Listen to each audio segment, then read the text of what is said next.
everybody, welcome back, mostly to me.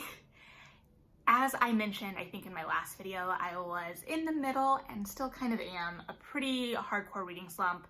I usually go into a reading slump about November, December every year. It was extra offensive this year because I was behind on my reading.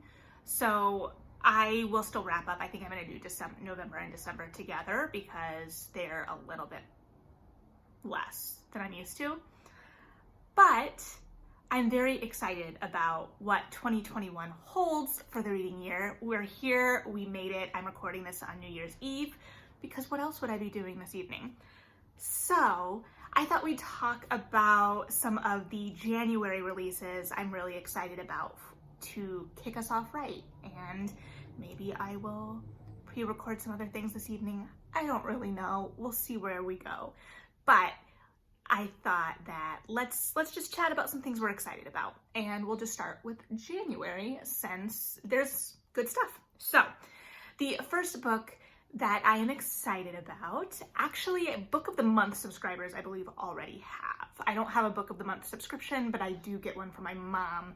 So I think this is already out there. I don't know that this is the one she picked though. I don't know if she told me what she picked this month.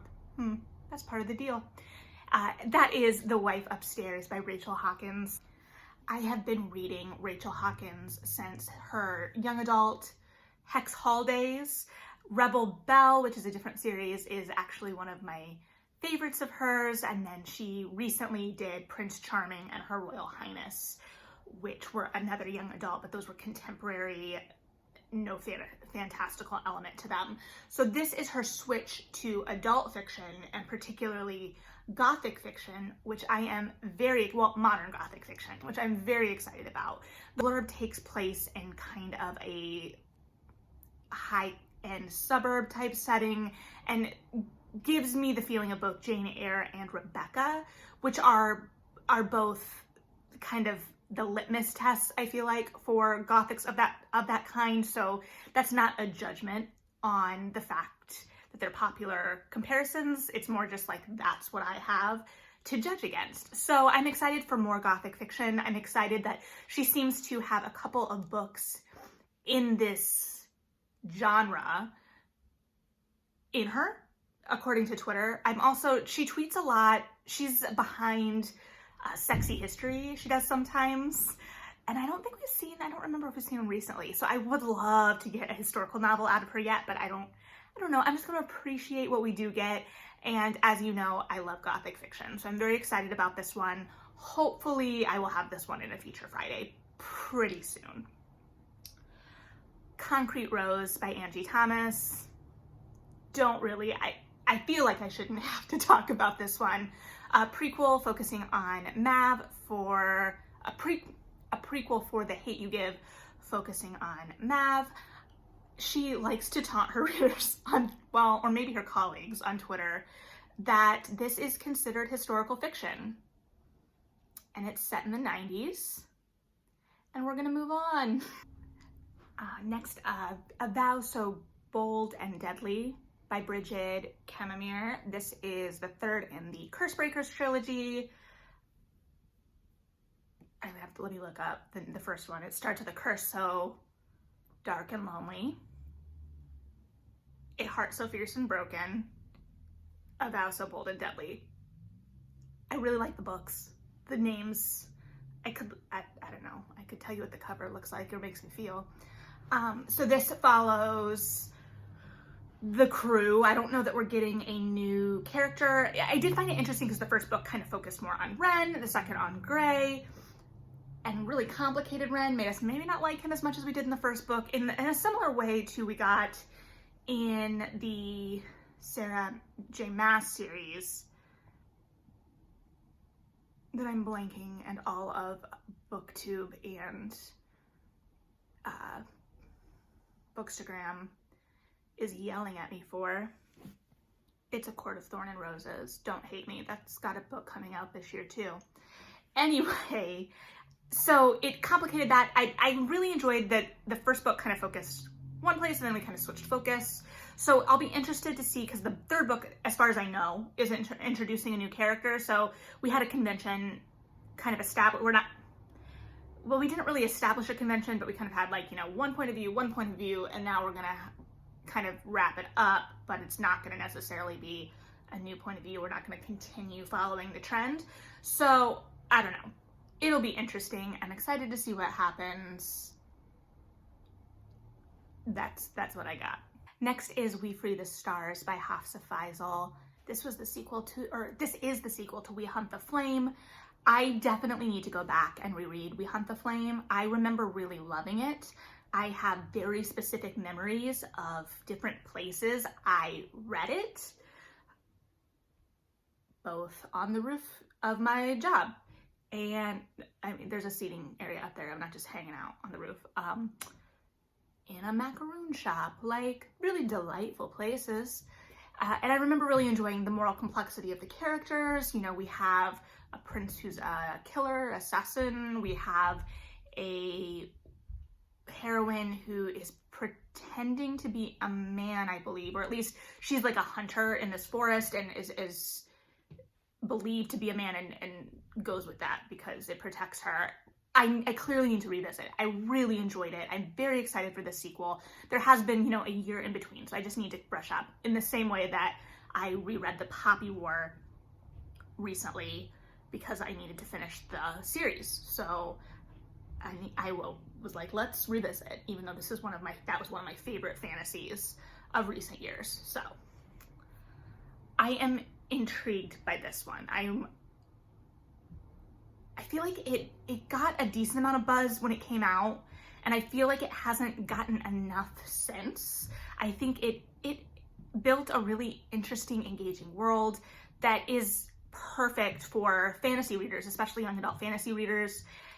I remember thinking it maybe had a couple pacing problems, but that was me being like overly critical, not like just to be overly critical, but like reading with a critical eye, I should say. Like, I read that book and very much enjoyed it. So if I was reading with more criticism in mind, sure, but like as a reader, it gave me everything I wanted. So I will reread it and then read the second book because it'll be great.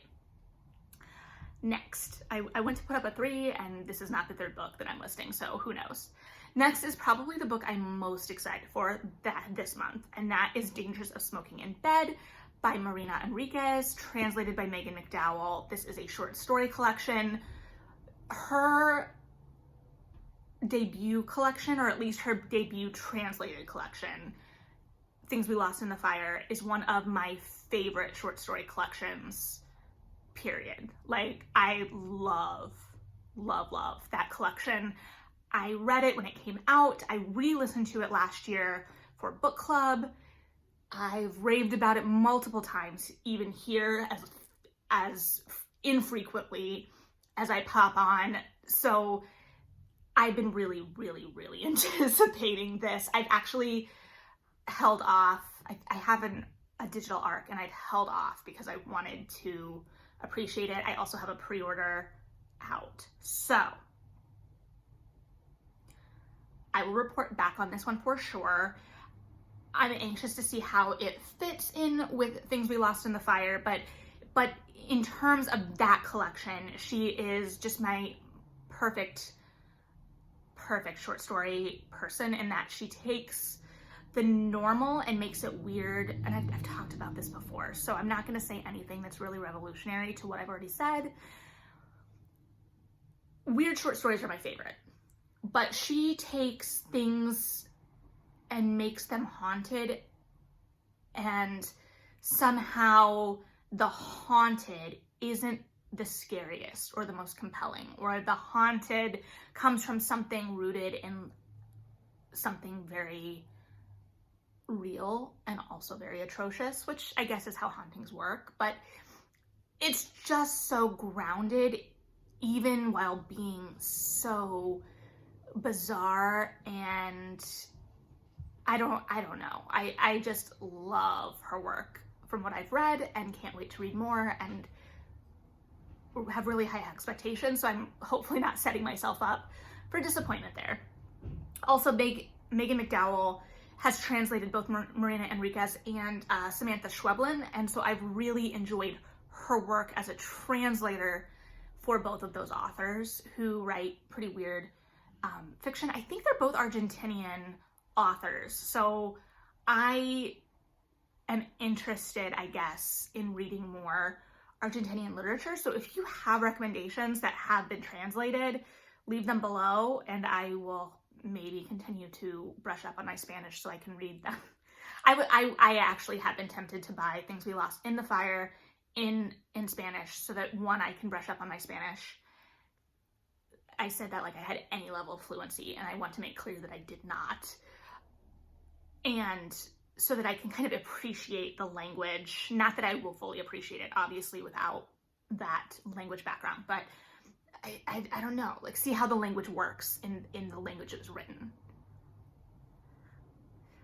I clearly don't have as much experience with translated works as some people do, or many people do, but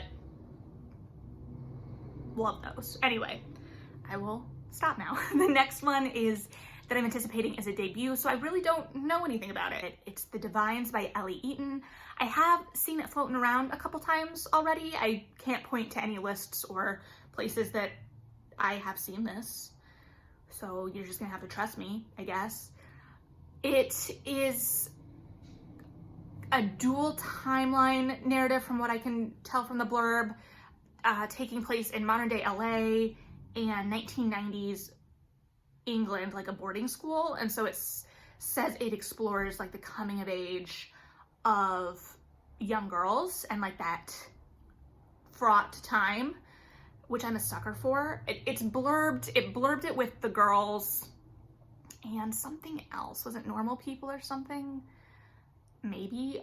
But when I was reading the blurb, it really brought me, and I'm crossing my fingers for, from Megan Abbott, who I think also has a book, not this month, but this year, because she's who I think of when I think of someone that really understands how to explore the fraughtness of young women and coming of age as a young woman.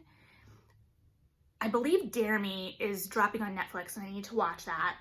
But when I was a bookseller, I had at least one person, young reader, wanting to bridge the gap between young adult fiction and adult fiction and not sure where to make that bridge, which is kind of a dream in terms of recommendation asking, so to speak. Like, those are the kinds of questions you get as a bookseller and you're like, yes, this is my moment.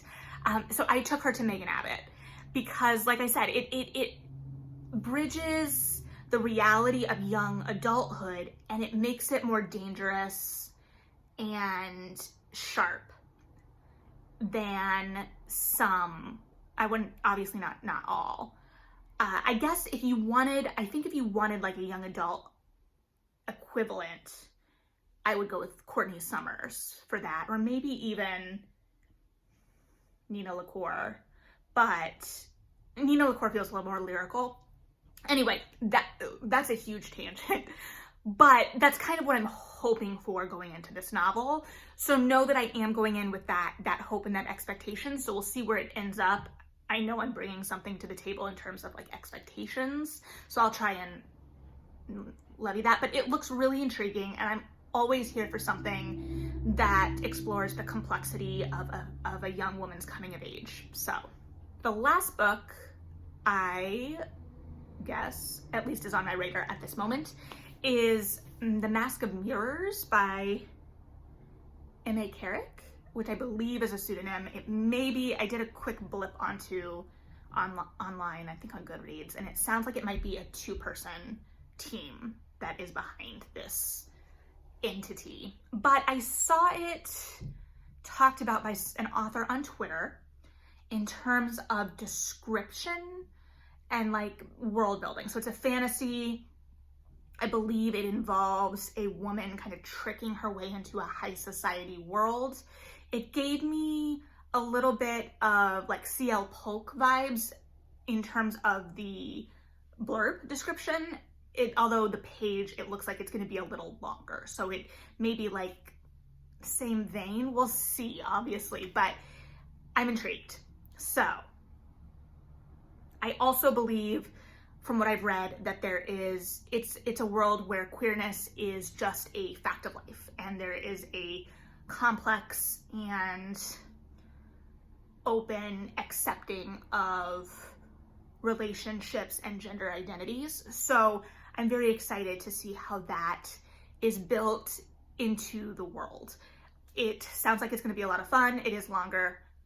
I'm looking for something that is an exciting new high fantasy. So I have high hopes. So a lot of these books I'm both excited for and are kind of like new-ish. January is obviously kind of a weird release time. Not saying anything about it. There's no judgment on when you're released in terms of like, there are some really big releases this month. Like Concrete Rose is a huge release. Thou So Bold and Deadly is a highly anticipated finale. So like there's a mix of debut and established works, but I'm not in the industry. I'm not picking these release dates, so I don't really have a sense at this moment of what the releases are. That being said, I do know, traditionally fall is your like big literary fiction release area, or like your big book release time. At least that's how it was when I was book selling. Although even like when I was book selling, like we were seeing this like bleeding of the edges of those times that we traditionally considered, big pub times, whether it be like early summer or fall.